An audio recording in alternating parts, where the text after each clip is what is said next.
Baik, jumpa lagi di channel Askapuan. Hari ini kita akan bahas mengenai kalimat berita, kalimat perintah, dan kalimat tanya. Nah, langsung saja.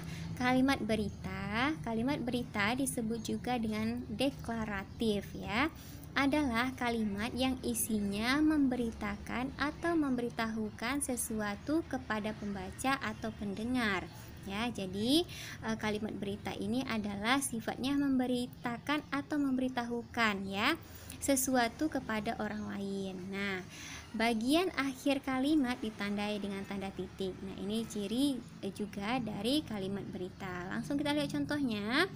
Kakak sudah melangsungkan pernikahannya minggu kemarin. Nah, ini ya. Jadi dia sifatnya memberitahu.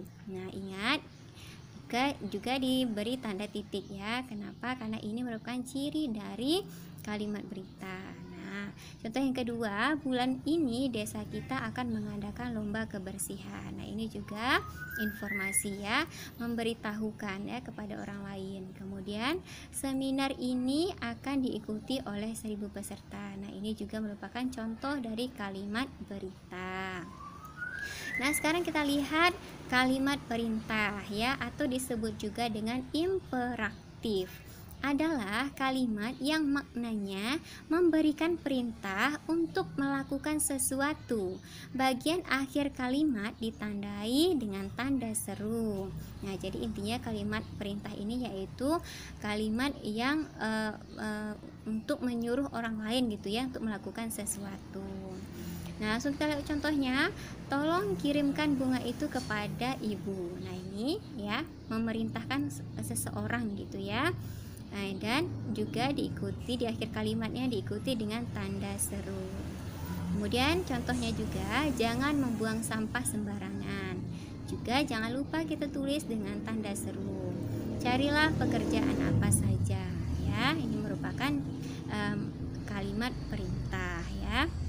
Contoh-contoh kalimat perintah.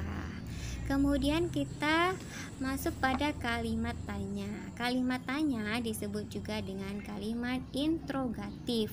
Adalah kalimat yang isinya menanyakan sesuatu atau seseorang. Nah, itu ya, kalimat tanya ya, berarti dia isinya itu menanyakan sesuatu atau menanyakan seseorang. Nah, bagian akhir kalimat ditandai dengan tanda tanya. Ya, cara membentuk kalimat tanya. Ya, ada beberapa cara untuk membentuk kalimat tanya. Yang pertama dengan menambahkan kata apakah. Nah, ini ya, kita menggunakan kata kah. Langsung kita lihat contohnya. Apakah ayahmu sudah pergi? Nah, ini dia, sudah kita pakai dia. Kemudian, mendapat hadiahkah dia kemarin? Nah, ini dia contoh kalimat tanya yang menggunakan kata kah. Nah, kemudian contoh kalimat tanya yang lainnya yaitu memakai kata bukan atau tidak. Ya, kata bukan atau tidak. Kita lihat contohnya. Kamu mengerti soal ini apa tidak? Nah, ini ya.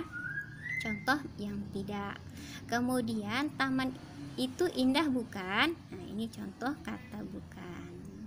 Ini ya, bisa kita buat menjadi kalimat tanya. Nah, yang terakhir di sini kita lihat dengan menggunakan kata tanya.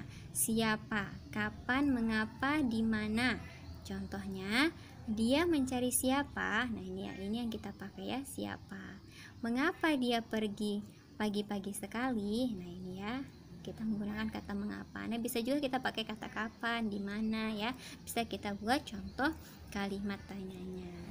Oke, demikian yang bisa saya jelaskan mengenai kalimat berita, kalimat perintah, dan kalimat tanya. Sampai jumpa pada video-video berikutnya. Dadah!